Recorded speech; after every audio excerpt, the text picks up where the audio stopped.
Bonjour à tous, nous sommes le 30 décembre, donc à 2 jours de la fin de l'année, et donc il était largement temps de faire le point sur mes 10 meilleures lectures de l'année. C'est un rendez-vous que j'adore faire chaque année, j'adore de me replonger dans le petit carnet où je tiens à jour mes lectures pour sélectionner les 10 livres qui m'ont le plus captivé par leur plume, par l'atmosphère, par les personnages. En fait, tout ça un peu plus que les histoires, hein, je l'ai déjà dit, moi c'est beaucoup plus la plume, l'atmosphère et les personnages qui retiennent mon attention et dans les livres. Donc voilà, j'ai passé un petit peu de temps hier à sélectionner des livres, les 10 livres qui m'ont complètement immergée lorsque j'étais plongée dedans. Des livres qui ne m'ont ennuyée à aucun moment, que j'ai lu le plus souvent d'une traite, ou en tout cas j'avais qu'une hâte, c'était de m'y replonger. Et aussi des livres qui... pardon, j'ai encore la voix un petit peu enrouée. Des livres qui, dès que je les vois sur ma bibliothèque, me replongent immédiatement dans leur ambiance. Donc ce sont des précieux, des pépites de ma bibliothèque. Et voilà, ils sont là, je les ai sélectionnés. C'était pas très dur cette année parce que j'ai pas eu énormément de gros coups de cœur cette année. J'ai dû choisir 10 livres parmi 15, donc c'était relativement facile de faire mon choix. Mais je commence tout de suite avec mon premier coup de cœur. Alors ils ne sont pas classés ni par ordre de préférence, ni par ordre chronologique de lecture. Ils sont plus classés par quand je les ai vus dans ma bibliothèque. Alors tout d'abord, j'ai lu et adoré cette année Volkswagen Blues de Jacques Poulain. Jacques Poulain qui est un auteur québécois que j'aime beaucoup. C'est un roman qui n'est pas tout jeune, qui a été écrit en 1987, qui nous raconte l'histoire d'un homme qui part à la recherche de son frère qu'il n'a pas vu depuis de nombreuses années. Il part à bord de son van Volkswagen et il traverse pour cela tout le Québec et puis les États-Unis d'est en ouest, sur la route qu'avaient empruntée un siècle plus tôt les premiers colons à bord de leur carriole. C'était un voyage génial parmi des paysages absolument magnifiques. Il y a une ambiance camping géniale avec le fait que le personnage principal et d'autres qu'il va croiser vivent à bord du van, hein, donc un mode de vie camping, donc ça c'était chouette. Les personnages sont vraiment extra. Pardon, le roman permet de s'immerger dans l'histoire, dans l'aspect, enfin vraiment assez profondément, on s'immerge assez profondément dans l'histoire de l'Amérique et c'est passionnant. Si vous ne connaissez pas cet auteur québécois qui maintenant est âgé de pas loin de 90 ans, Jacques Poulain, vraiment je le recommande, je l'avais découvert en 2023 et je trouve que dans ses romans il y a un énorme vent de liberté. Il traite de sujets très intimes avec des personnages qui sont toujours très originaux, voire loufoques, comme j'aime. Son écriture est simple et très juste. Bref, je suis fan de son univers un peu à contre-courant, où sa passion des livres ressurgit toujours dans ses textes. Donc voilà, une de mes meilleures lectures de l'année, Jacques Poulain, Volkswagen Blues. Alors, la place, deuxième roman que j'ai mis dans mon top 10 de cette année, c'est le roman de Barbara Kingsolver, On m'appelle Damon Copperhead. Alors, Barbara Kingsolver, je la lis depuis plus de 20 ans, je suis vraiment fan de sa plume et de ses personnages simples, souvent issus de l'Amérique rurale, des personnages qu'elle sait développer de façon merveilleuse. Dans ce dernier roman, qui était paru, me semble-t-il, en 2023, on va suivre la vie compliquée de Damon, qui est un enfant qui n'a pas eu du tout de chance dans la vie, mais qui va parvenir à devenir un jeune adulte absolument génial, malgré toutes sortes d'embûches qu'il va rencontrer pas mal de choses qui vont se mettre en travers de son chemin et des choses plutôt dramatiques. C'est une histoire de vie bien sombre, une histoire qui va nous plonger dans la pauvreté de l'Amérique contemporaine, rongée par l'infortune, par les drogues aussi, mais une histoire sombre rendue incroyablement lumineuse par la personnalité résiliente, par l'intelligence et aussi par la gouaille de Damon. C'est incroyable, c'est lui qui écrit cette histoire et il a un ton absolument génial, très drôle, et il nous raconte donc son histoire avec ce ton très drôle, même si c'est dramatique, et par la même occasion, il va nous raconter l'histoire de ses quelques proches qui l'ont soutenu dans la vie. C'est un roman incroyable, j'ai adoré retrouver la plume de Barbara Kingsolver, et je crois que c'est devenu mon préféré de cet auteur. Donc voilà, deuxième roman dans mon top 10 de cette année 2024. Barbara Kingsolver, on m'appelle Damon Copperhead et je vais boire un petit coup d'eau. Voilà, ça va mieux. Autre roman qui rentre dans mes lectures préférées de 2024, c'est L'Auberge de la Jamaïque de Daphné du Maurier. C'était ma première lecture de l'année 2024. Et aussi ma première rencontre avec la plume vraiment très très belle de Daphné du Maurier. J'ai adoré suivre les aventures de la jeune Mary qui est devenue orpheline et qui vient vivre chez sa tante et son oncle, un homme effrayant. Sa tante et son oncle tiennent une auberge, une petite auberge en pleine campagne anglaise, un peu désertée, plus personne s'y arrête parce que tout le monde a peur de l'oncle. Et Mary va découvrir des trucs pas très clairs dans cette auberge. J'ai beaucoup aimé la plume très poétique de Daphné du Maurier, l'atmosphère très mystérieuse qu'elle a su mettre en scène. C'est une histoire bien glauque et bien terrifiante. Alors franchement, j'ai rarement peur lors de mes lectures, mais là j'avoue que je flippais pas mal avec Mary et je ne pouvais pas lâcher ma lecture.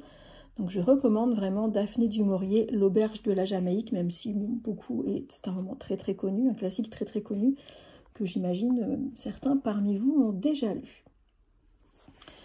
Autre roman qui rentre dans mes meilleures lectures de l'année 2024, c'est Une clarté dans le lointain de Judith Hermann. Alors Judith Hermann, c'est une auteure allemande que j'avais découverte absolument par hasard parce que le résumé m'intéressait. J'avais découvert et j'avais acheté ce roman lors d'une petite balade en librairie d'occasion et ça a été un vrai coup de foudre pour sa plume, pour son univers, pour ses réflexions. Alors dans ce roman, Une clarté dans le lointain, une femme cinquantenaire nous raconte sa décision de quitter sa vie urbaine pour s'installer dans une toute petite ville du bord de mer, perdue dans les polders du nord de l'Allemagne, je crois un petit peu à la limite des Pays-Bas. C'est une femme très indépendante, solitaire, qui a fait des choix de vie plutôt originaux. Et elle va croiser plein de personnages tout aussi hors normes qu'elle, des personnages tous intéressants, touchants, et on va suivre leur vie comme ça durant quelques semaines. C'est un roman d'ambiance, il ne se passe pas grand-chose, si ce n'est l'essentiel de la vie, savoir la joie, la peur, l'amour, la solitude et aussi la quête de liberté qui sont traités dans ce roman. Le tout dans une ambiance très étrange, un peu une ambiance de bout du monde créée par cette petite ville perdue dans les polders avec la mer juste derrière. L'atmosphère était tout aussi mystérieuse que les personnages. J'ai adoré la plume très libre et subtile de l'auteur. Ces personnages un petit peu à contre-courant aussi, ça j'ai beaucoup aimé. Ça me fait penser qu'il faut que je me note d'essayer de trouver d'occasion d'autres romans de cet auteur pour découvrir un petit peu plus son œuvre. Donc voilà, un roman qui rentre dans mon top 10 de mes meilleures lectures de l'année 2024, Judith Hermann, Une clarté dans le lointain. Ensuite, gros coup de foudre cette année et un roman que j'ai lu avec beaucoup d'émotion puisque c'était le tout dernier roman de de cet auteur qui est décédé cette année. J'ai lu et j'ai adoré Baumgartner de Paul Auster. Donc je l'ai lu, comme je disais, avec beaucoup d'émotion parce que j'adore Paul Auster. Et ce titre, voilà, c'est son dernier. Il est décédé juste après la sortie en France de ce roman, qui était donc son dernier. Et il savait que c'était son dernier parce qu'au moment où il l'a écrit, il luttait contre une longue maladie. Alors on suit dans ce roman l'histoire d'un professeur d'université qui a 70 ans et qui ne se remet pas du décès accidentel de son épouse, qui était poète et qui est décédée d'un accident en se baignant dans l'été dans la mer, il y a quelques années. Il va vivre quelques petites aventures qui vont le faire se confronter à la défaillance de son corps qui vieillit et qui vont l'amener à croiser une poignée de personnes qui vont le faire sortir un petit peu de sa coquille et reprendre en main certains éléments de sa vie. J'ai adoré ce dernier roman de Paul Auster qui est très autobiographique. On découvre pas mal d'éléments de son histoire de vie. C'était très émouvant de se plonger dans ses pensées alors qu'il écrivait ce roman lorsqu'il était malade. J'ai aimé l'hommage qu'il a rendu à sa femme. On reconnaît au travers de la femme du protagoniste, on reconnaît sa femme, Siri Udvest. Et l'hommage est absolument très très beau, vraiment très très beau. Je n'avais pas lu Paul Auster depuis de très nombreuses années et me couler dans son univers un peu flottant, retrouver tout son humour et son intelligence, ça m'a fait beaucoup beaucoup de bien. Même s'il est parti, même s'il nous a quittés au moment où j'en faisais la lecture, puisque quand j'ai appris son décès, je me suis précipitée en librairie pour acheter son dernier roman.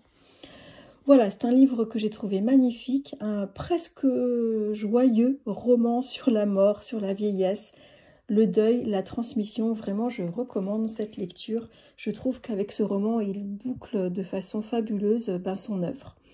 Voilà Paul Auster, Baumgartner, qui rentre dans mes 10 lectures préférées de 2024.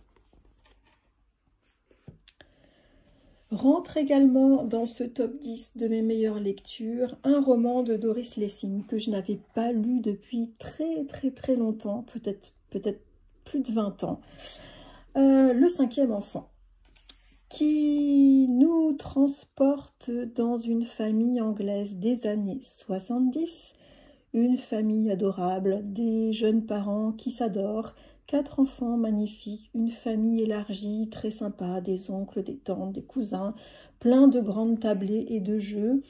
Ça commence super bien, un petit peu même feel good, je me posais des questions et puis paf, d'un coup, Doris Lessing nous plonge dans l'horreur avec la naissance du 5e enfant du couple qui va s'avérer être un monstre.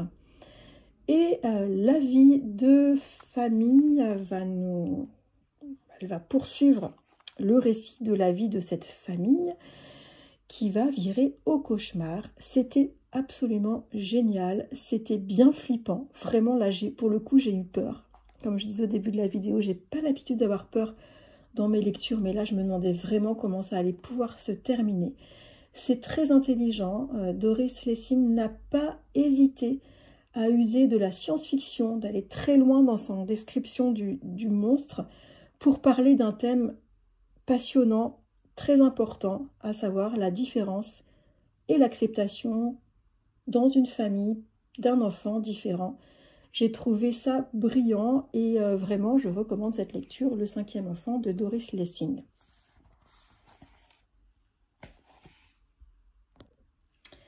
C'est un de mes auteurs préférés et donc il fallait bien qu'il rentre. Ça aurait été très triste s'il ne rentrait pas dans mon top 10 de mes lectures 2024. C'est Stephen King et j'ai lu cette année au lit son dernier peut-être, ou avant-dernier roman sorti en France, je ne sais plus. En tout cas tout récent. J'adore King, même si je ne le trouve pas tous ses bouquins égaux. Je me suis plus d'une fois ennuyée dans ses romans, mais j'aime toujours son ton, ses remarques et sa vision de la société. Donc même si je m'ennuie dans ses histoires, parfois, j'aime beaucoup retrouver la vision de l'homme à travers ses romans. Voilà, donc il y a certains moments où je m'ennuie, d'autres fois où je m'extasie par sa plume, par son intelligence, par sa vision du monde, par ses pics bien envoyés, par ses histoires. Et là, ça a été le cas. J'attendais avec impatience la sortie de Holly, ouais c'est ça, je me souviens, je l'attendais avec impatience, cette sortie, donc c'est son tout dernier, je crois, et j'avais foncé en librairie, parce que j'adore ce personnage de Holly qu'il a développé lors de sa saga Monsieur Mercedes. J'adore cette femme cinquantenaire, névrosée, très brillante, très intelligente, qui a développé son agence de détective. Alors on retrouve Holly dans cette histoire où elle enquête sur des meurtres atroces commis par un couple de personnes âgées. Alors je ne spoil pas du tout, hein, on le sait dès le début que c'est eux, les criminels. L'intrigue de ce roman consiste à savoir si Holly va le choper ou pas, hein, tout simplement. Je n'en dis pas plus, si ce n'est que c'est ultra bien mené et surtout qu'on découvre plein de trucs sur la vie de Holly, notamment sur son histoire familiale, et c'était un excellent moment de lecture avec beaucoup de suspense. Donc Holly est rentrée dans mon top 10 de mes lectures 2024. Est également rentrée une auteure que je ne connaissais absolument pas, découverte par hasard, une auteure finlandaise, La fille américaine de Monica Fagerholm. Donc c'était ma première rencontre avec cette auteure finlandaise et ça a été un véritable coup de foudre. C'est un roman pas tout jeune, 2004, sorti en Finlande en 2004. Le roman nous plonge dans la fin des années 60, dans l'histoire de vie d'un petit village situé sur une presqu'île un peu perdue en Finlande, où va disparaître la fille américaine, à savoir une jeune fille américaine qui était venue rendre visite à sa tante, a disparu de façon mystérieuse et sa disparition n'a jamais été élucidée.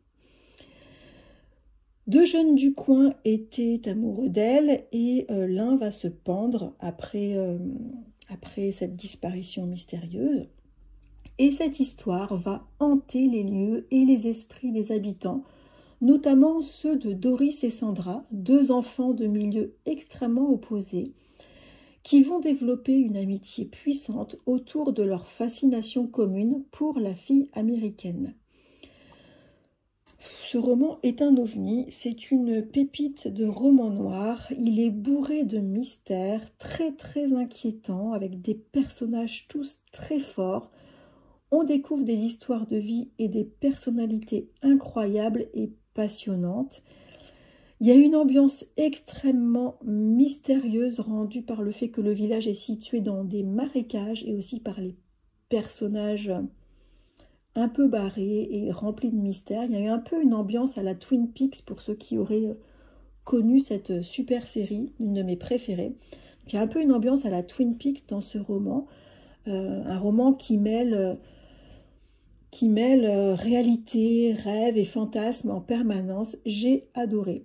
Alors c'est une lecture assez exigeante avec déjà beaucoup de personnages, beaucoup d'allers-retours dans le temps, de longs développements et de descriptions. C'est très dense, c'est très riche, mais moi ce sont des plumes dont je raffole, ce sont mes préférées. Donc j'ai adoré la plume de son roman, son ambiance, ses personnages et ses lieux mystérieux, sa noirceur, le mystère qu'il y a autour de la disparition de cette fille américaine. Et puis j'ai trouvé qu'au-delà du roman noir, l'auteur parvenait à aborder des thèmes très forts, comme l'éveil à la sexualité, la lutte des classes, les ravages de l'urbanisme ou de l'alcoolisme sur les petites villes, sur les petites communautés.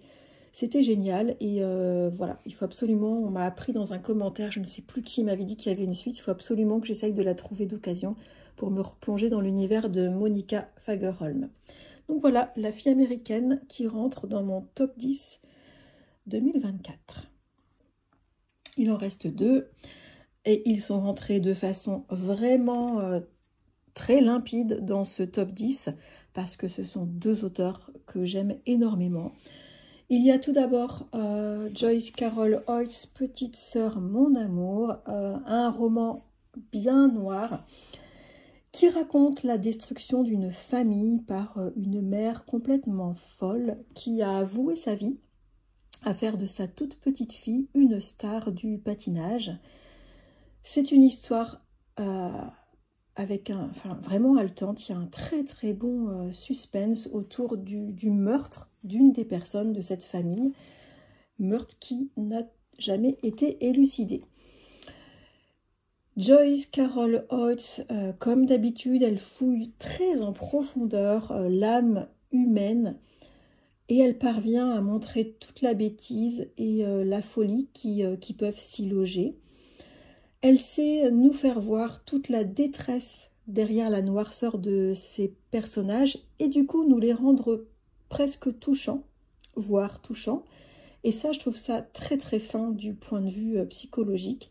Donc voilà, très bonne analyse psychologique des personnages, histoire passionnante de destruction d'une famille par une mère complètement folle.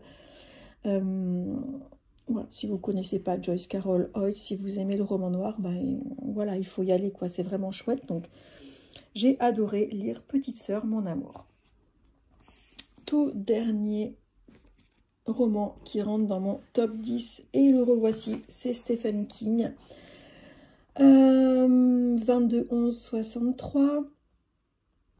Un roman de plus de 1000 pages que j'avais beaucoup de mal à sortir de ma pile à lire. Je dois dire qu'il y était depuis peut-être 2 ans, je sais pas, à peu près. J'avais beaucoup de mal à le sortir parce que son aspect politique et aussi la taille, plus de 1000 pages, me faisait très très peur. Et grâce à mon amie Marie, avec qui je l'ai lu en lecture commune, j'ai pu le lire au mois de novembre. C'était un vrai régal. Elle a adoré également. Je vous mettrai le lien vers sa chaîne YouTube. Je n'ai pas du tout regretté de l'avoir lu. D'ailleurs, je pense que c'est pour moi un des meilleurs King que j'ai lu. Alors, ça va être difficile à résumer, mais 22-11-63 nous raconte l'histoire d'un homme qui découvre un tunnel temporel qui permet de se projeter dans le même lieu, mais quelques décennies plus tôt, dans les années 60. Alors il va y aller dans l'espoir d'empêcher l'assassinat de Kennedy, parce que selon lui, si l'assassinat de Kennedy ne s'était pas produit, on aurait pu éviter tous les drames que nous avons connus depuis la guerre en Irak, le 11 septembre, etc. Il va vivre plein d'aventures et croiser des personnages aussi dans les années 60 avec qui il va se lier.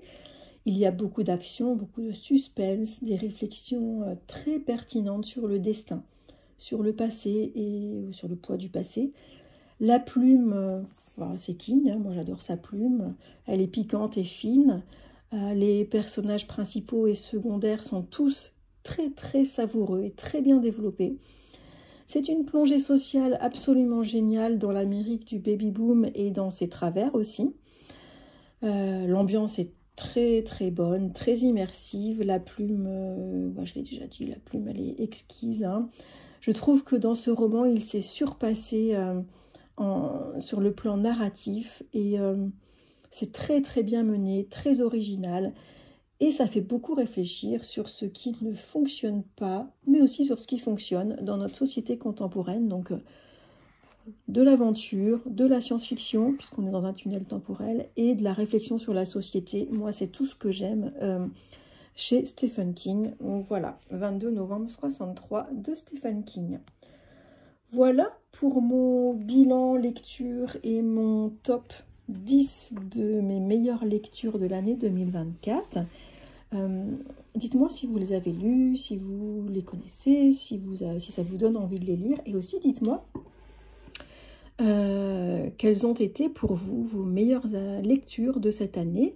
Ça m'intéresse grandement. Et si vous avez des liens vers des blogs ou un Instagram ou une chaîne YouTube où vous en parlez, j'irai voir ça avec grand plaisir. Mais sinon, on échange volontiers en commentaire. Donc, je vous attends en commentaire pour avoir un petit retour sur vos meilleures lectures de l'année 2024. Et en attendant de nous retrouver l'année prochaine, je vous souhaite une très très douce transition vers le nouvel an. À très bientôt!